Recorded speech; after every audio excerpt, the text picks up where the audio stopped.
ഫെങ്ഷ പ്രകാരം നമ്മുടെ വീടും നമ്മുടെ പരിസരവും എങ്ങനെ അലങ്കരിക്കാമെന്നുള്ളതാണ് ഇന്ന് ഞാൻ നിങ്ങളായിട്ട് ഷെയർ ചെയ്യുന്നത്. അപ്പോൾ വീട് നമ്മളൊരു പുതിയ വീടാണ്, അല്ലെങ്കിൽ നമ്മൾ താമസിച്ചുകൊണ്ടിരിക്കുന്ന വീടെന്ന് സങ്കല്പിക്കുക. വീടിന്റെ ഓരോ ദിക്കെന്ന് പറയുമ്പോൾ മൊത്തത്തിൽ 8 ദിക്കുകളുണ്ട്. കിഴക്ക്, തെക്ക് കിഴക്ക്, തെക്ക്, തെക്ക് പടിഞ്ഞാറ്, പടിഞ്ഞാറ്, വടക്ക് പടിഞ്ഞാറ്, വടക്ക്, വടക്ക് കിഴക്ക്, ഇങ്ങനെ 8 ദിക്കുകളും ഒരു ബ്രഹ്മസ്ഥാനം, വീടിന്റെ മധ്യഭാഗവും, ഇങ്ങനെ 9 നമ്മൾ ഒരു വീടിനെ തിരിക്കുന്നത്. ഇതിൽ ഓരോ ദിക്കുകളും കുടുംബത്തിലുള്ള ഓരോ വ്യക്തികളെയും ഓരോ സൗഭാഗ്യങ്ങളെയാണ് സൂചിപ്പിക്കുന്നത്. മാത്രവുമല്ല ഈ 9 സ്ഥലങ്ങളിലായിട്ട് പഞ്ചഭൂതങ്ങളല്ല 5 എലമെന്റ്സ് ഈ 9 സ്ഥലങ്ങളിലായിട്ട് ഫെങ്ഷു പ്രകാരം ഉണ്ടെന്നുള്ളതാണ് ഫെങ്ഷുയുടെ സങ്കല്പം. അതനുസരിച്ചിട്ട് നമ്മൾ ആ വീടിന്റെ പരിസരം ഒന്ന് സെറ്റ് ചെയ്യുകയാണെന്നുണ്ടെങ്കിൽ നമുക്ക് സർവ്വ ഐശ്വര്യങ്ങൾ, ആരോഗ്യം, സാമ്പത്തികം, തൊഴിൽ, വിദ്യാഭ്യാസം, കുടുംബജീവിതം, അങ്ങനെ എല്ലാ സൗഭാഗ്യങ്ങളും നമുക്കിത് മുഖേന നേടിയെടുക്കാനായിട്ട് സാധിക്കും. അപ്പോൾ ഓരോ ദിക്കുകളും എങ്ങനെ എന്ത് എലമെന്റ് ഉപയോഗിക്കാം, അല്ലെങ്കിൽ അവിടെ എന്താണ് ചെയ്യേണ്ടത് എന്നുള്ളതായിട്ടാണ് ഇന്ന് നിങ്ങളായിട്ട് ഷെയർ ചെയ്യുന്നത്. ആദ്യം നമുക്ക് കന്നിമൂല എടുക്കാം. കന്നിമൂല എന്ന് പറയുന്നത് തെക്ക് പടിഞ്ഞാറ്, സൗത്ത് വെസ്റ്റ് കോർണറാണ് കന്നിമൂല എന്ന് പറയുന്നത്. അപ്പോൾ സൗത്ത് വെസ്റ്റ്, വീടിന്റെ തെക്ക് പടിഞ്ഞാറ് ഭാഗം, വീടിന്റെ പുറത്തുള്ള കാര്യമാണ് ഞാൻ സംസാരിക്കുന്നത്. തെക്ക് പടിഞ്ഞാറ് ഭാഗം. അപ്പൊ നമ്മുടെ വാസ്തു പ്രകാരം എപ്പോഴും ഉയർന്നു നിൽക്കേണ്ടതായിട്ടുള്ള ഒരു സ്ഥലം എന്ന് പറയുന്നത് തെക്ക് പടിഞ്ഞാറാണ്. ഏറ്റവും താഴ്ന്നു നിൽക്കേണ്ട ഒരു സ്ഥലം എന്ന് വാസ്തുവിൽ പറയുന്നത് വടക്ക് കിഴക്കാണ്. അപ്പോൾ തെക്ക് പടിഞ്ഞാറ് ഭാഗം ഒന്ന് ഉയർന്നു നിൽക്കണം. നമ്മുടെ വീടിന്റെ നമ്മൾ താമസിക്കുന്ന ആ ഒരു ഫ്ലോട്ട് എടുത്തിട്ട് അതിന്റെ തെക്ക് പടിഞ്ഞാറ് ഭാഗം അല്പം ഒന്ന് ഉയർത്തുക. അതിപ്പോ നമുക്ക് മണ്ണിട്ട് വേണമെങ്കിൽ ഉയർത്താം, അല്ലെന്നുണ്ടെങ്കിൽ ആ ഭാഗത്ത് ഉരുളൻ പെബിൾസുകൾ വെച്ചിട്ട് നമുക്ക് അവിടെ നിന്ന് എൻഹാൻസ് ചെയ്തെടുക്കാനായിട്ട് സാധിക്കും. അപ്പം അങ്ങനെയുള്ള നല്ല നല്ല സ്റ്റോണുകളൊക്കെ വെച്ച് തെക്ക് പടിഞ്ഞാറ് ഭാഗം നല്ലതുപോലെ ഒന്ന് അലങ്കരിക്കുന്നത്, അവിടെ എർത്ത് എനർജിയാണ് ഉള്ളത്. അപ്പോൾ അത് ഒന്നും കൂടെ എൻഹാൻസ് ആവും. അതുപോലെ അവിടെ ചെയ്യാവുന്ന മറ്റൊരു റെമഡി എന്ന് പറയുന്നത് അവിടെ ഒരു ലൈറ്റ് സ്ഥാപിക്കുന്നത് നല്ലതാണ്. ഒരു ഇരുമ്പ് പൈപ്പിൽ ഒരു 6.5 അടി നീളമുള്ള ഒരു ഇരുമ്പ് പൈപ്പ്, അതിൽ ഒരു 1/2 അടി ഭൂമിയിലോട്ട് കുഴിച്ചിട്ട് കോൺക്രീറ്റ് ചെയ്തിട്ട് 6 അടി മുകളിലോട്ട് നിർത്തിക്കൊണ്ട് അതിന്റെ മുകളിൽ ഒരു ഡൂമൊക്കെ വെച്ചിട്ട് അതിനകത്തൊരു ലൈറ്റ്, ആ ലൈറ്റ് കൊടുത്തിട്ട് എല്ലാ ദിവസവും വൈകിട്ട് ഒരു 6 മണി മുതൽ രാത്രി ഒരു 10 മണി വരെ ഈ ലൈറ്റ് ഇട്ടിരിക്കുന്നത് വളരെ നല്ല ഒരു പോസിറ്റീവ് എനർജി അവിടത്തേക്ക് കൊണ്ടുവരാനായിട്ട് നല്ലതാണ്. അതുപോലെ അടുത്തത് വരുന്നതെന്ന് പറഞ്ഞാൽ നമ്മൾ ക്ലോക്ക് വൈസിലാണ് കാര്യങ്ങൾ പറഞ്ഞു പോകുന്നത്. അടുത്തത് വെസ്റ്റ് ആണ്. വെസ്റ്റ് ഭാഗത്ത് എന്ന് പറയുമ്പോഴത്തേക്കും നമുക്ക് അവിടുത്തെ ഒരു എലമെന്റ് എന്ന് പറയുന്നത് മെറ്റൽ എലമെന്റ് ആണ്. അപ്പോൾ പടിഞ്ഞാറ് ഭാഗത്ത് നമുക്ക് ഇതുപോലെ പെബിൾ സെറ്റ് വേണമെങ്കിലും എൻഹാൻസ് ചെയ്യാം. അപ്പോൾ അങ്ങനെയാണെന്നുണ്ടെങ്കിൽ തെക്ക് പടിഞ്ഞാറ് ഭാഗം നല്ലതുപോലെ പെബിൾസ് ഇടാം, അതുപോലെ പടിഞ്ഞാറ് ഭാഗത്തും പെബിൾസ് ഇടാം. എന്നിട്ട് പടിഞ്ഞാറ് ഭാഗത്ത് ഒരു 6 പൈപ്പിന്റെ ഒരു ബെല്ല് അവിടെ ഹാങ് ചെയ്യുന്നത് വളരെ നല്ലതായിരിക്കും. അപ്പോൾ പടിഞ്ഞാറ് ഭാഗം 6 7 പൈപ്പ് ആയാലും കുഴപ്പമില്ല, അവിടെ ഹാങ് ചെയ്യാം.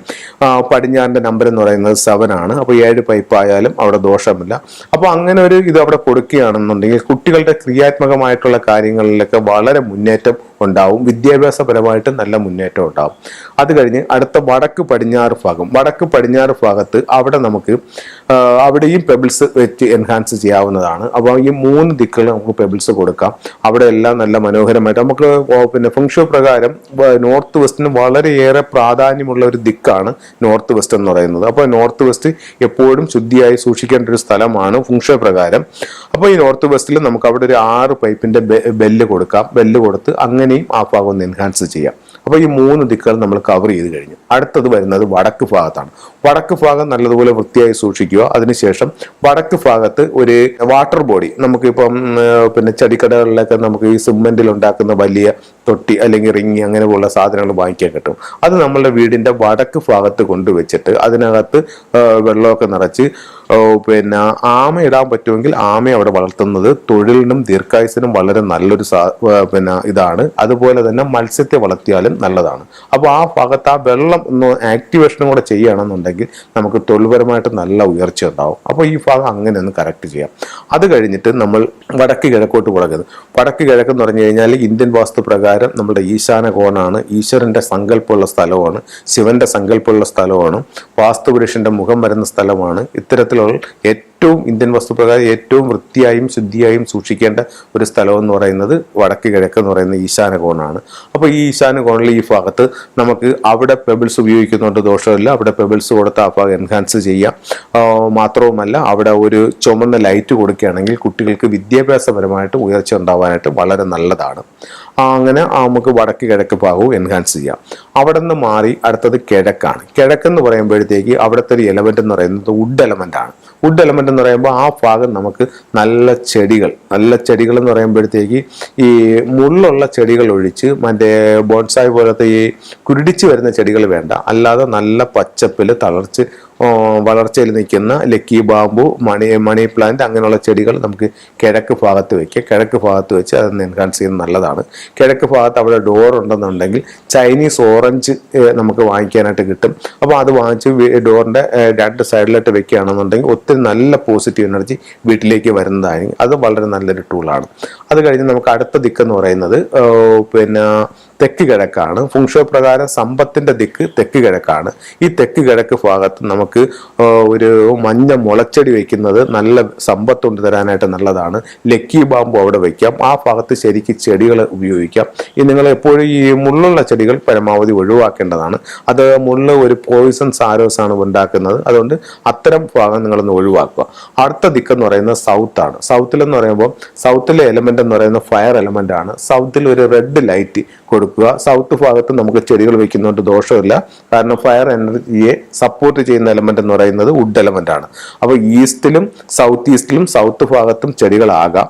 ഈ ബാക്കിയുള്ള ഭാഗത്ത് ഞാൻ പറഞ്ഞ രീതിയിൽ നിങ്ങളൊന്ന് സെറ്റ് ചെയ്യുകയാണെന്നുണ്ടെങ്കിൽ വീടിന്റെ നല്ല ഐശ്വര്യവും സമ്പത്തും സമൃദ്ധിയും എല്ലാം ഉണ്ടാവും. പിന്നെ നമ്മൾ ശ്രദ്ധിക്കേണ്ട മറ്റൊരു പ്രധാന കാരണം എന്ന് പറഞ്ഞാൽ വീടിന്റെ ഒരു 5 അടി, വീട്ടിൽ നിന്ന് 5 അടി ചുറ്റളവിൽ യാതൊരു കാരണത്തിലുള്ള ഇപ്പൊ പല വീടുകളിൽ നമ്മുടെ മൺവെട്ടി, കുന്താലി, കോടാലി, ചൂല് അങ്ങനെയുള്ള പല ചിലപ്പോൾ വിറകുകൾ, ചിലപ്പോൾ അവിടെ നിന്ന് ഒരു ചായ്പ് ഇറക്കിയിട്ട് അവിടെ കൊണ്ട് കുറച്ച് ചട്ടിയും കലം അങ്ങനെയുള്ള സാധനങ്ങളൊക്കെ വെച്ചിരിക്കുന്നതായിട്ട് നമ്മൾ കാണാറുണ്ട്. അപ്പോൾ അത്തരത്തിലുള്ള ഒരു സാധനങ്ങളും വീടിന്റെ ചുറ്റും വെക്കാൻ പാടില്ല. ചുറ്റും എപ്പോഴും തൂത്ത് വൃത്തിയാക്കി ഈ ഒരു 5 അടി അകലെങ്കിലും മിനിമം എപ്പോഴും നല്ല വൃത്തിയായി സൂക്ഷിക്കേണ്ട ഒരു ഇടമാണ്.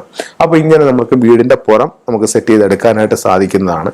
ഇത് വളരെ നല്ല റിസൾട്ട് തരുന്ന ഇതാണ്. വീടിനകം എങ്ങനെ അലങ്കരിക്കാമെന്നുള്ളതാണ് അടുത്തത് പറയുന്നത്. നമ്മളുടെ വാ പോലെ എപ്പോഴും നല്ല ശുദ്ധിയായി ഇരിക്കേണ്ട ഒരു സ്ഥലമാണ് നമ്മളുടെ മെയിൻ ഡോർ എന്ന് പറയുന്നത്. ഇപ്പൊ നമുക്ക് നമ്മുടെ വായിലേക്ക് കൊടുക്കുന്ന ഫുഡ് എങ്ങനെയാണോ ആ ഒരു ഹെൽത്താണ് നമുക്ക് ഉണ്ടാകുന്നത്. അതുപോലെ നമ്മുടെ പ്രധാന ഡോറിന് സമീപത്തുള്ള എന്ത് എനർജിയാണോ ആ എനർജിയാണ് അവിടെ നിന്ന് ഉള്ളിലേക്ക് വരുന്നത്. അപ്പോൾ അതിന്റെ പ്രധാന ഡോറിന് സമീപം എപ്പോഴും നല്ല വൃത്തിയും ശുദ്ധിയും ഉണ്ടായിരിക്കേണ്ടത് വളരെ അത്യാവശ്യമാണ്. ഒരു കാരണവശാലും അവിടെ ചൂല് കൊണ്ടുപോയി ചാരി വെക്കുകയോ അല്ലെങ്കിൽ ഷൂറാക്ക് കൊണ്ടുപോയി വെക്കുകയോ അങ്ങനെയുള്ള നെഗറ്റീവായിട്ടുള്ള ഒരു സംഭവങ്ങളും അവിടെ വെക്കാതെ അവിടെ എപ്പോഴും നല്ല വൃത്തിയും ശുദ്ധിയുമായിട്ട് വയ്ക്കുക. നല്ല ഫെങ്ഷുവിൽ നല്ല സിമ്പിൾസ് ഒക്കെ കിട്ടും. നല്ല സ്വസ്തിക്ക്, ഓം, തൃശൂലം, നല്ല പ്രോസ്പെരിറ്റി ഉള്ള ഹാങ്ങിങ് ഐറ്റംസ്, ഇത്തരത്തിലുള്ള സിമ്പിളുകൾ പ്രധാന ഡോറിന്റെ സമീപത്ത് വയ്ക്കുന്നത് വീട്ടിലേക്ക് ഒരു പോസിറ്റീവ് എനർജി കൊണ്ടുവരാനായിട്ട് നല്ല ടൂളാണ്.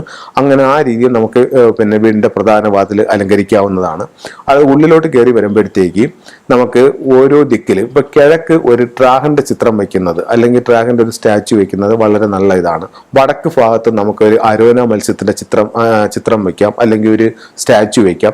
തെക്ക് ഭാഗത്ത് നമുക്കൊരു വിക്ടറി ഹോഴ്സ്, ഒരു ചാടി കൊണ്ട് നിൽക്കുന്ന 2 കാലുകളും ഉയർത്തി വിജയിച്ച് നിൽക്കുന്ന ഒരു കുതിരയുടെ ചിത്രം വെക്കാം. പടിഞ്ഞാറ് ഭാഗത്ത് നമുക്കൊരു 6 പൈപ്പിന്റെ ഒരു വിൻചിയം തൂക്കിയിടാം, അല്ലെങ്കിൽ കുട്ടികളുടെ കലാപരമായിട്ടുള്ള കാര്യങ്ങൾക്കുള്ള ഒരു ചിത്രം അവിടെ വയ്ക്കാം. അങ്ങനെ നമുക്ക് ലിവിംഗ് റൂമിനെ എൻഹാൻസ് ചെയ്യാവുന്ന ഏറ്റവും നല്ലതാണ്. അത് കഴിഞ്ഞിട്ട് നമുക്കൊരു പ്രധാന മെയിൻ ഡോറിലോട്ട് നോക്കിയിരിക്കുന്ന ഒരു ലാഫിൻ ബുദ്ധിയെ കയറി വരുമ്പോൾ കാണുന്ന രീതിയിൽ നമുക്ക് വാങ്ങിച്ചു വെക്കാവുന്നതാണ്. അത് കഴിഞ്ഞ് ഉള്ളിലോട്ട് നോക്കി നിൽക്കുന്ന ഒരു ഫ്രോഗും. അപ്പോൾ ഇത്രയും കാര്യങ്ങൾ നമുക്ക് വീട്ടിൽ സെറ്റ് ചെയ്യണമെന്നുണ്ടെങ്കിൽ നമുക്ക് വീട്ടിൽ നല്ലൊരു എനർജി വീട്ടിലേക്ക് വരുന്ന ആരോഗ്യം, സാമ്പത്തികം, തൊഴിൽ, വിദ്യാഭ്യാസം, കുടുംബജീവിതം അങ്ങനെയുള്ള എല്ലാ കാര്യങ്ങൾക്കും നമുക്ക് മാറ്റം ഉണ്ടാവുന്നതായിട്ട് കാണാം. ഇത്തരത്തിൽ വീടൊന്ന് സെറ്റ് ചെയ്ത് നിങ്ങളുടെ ലൈഫിൽ ഉണ്ടാകുന്ന ചേഞ്ചുകൾ നിങ്ങൾക്ക് അനുഭവിച്ചറിയാനായിട്ട് സാധിക്കുന്നതാണ്.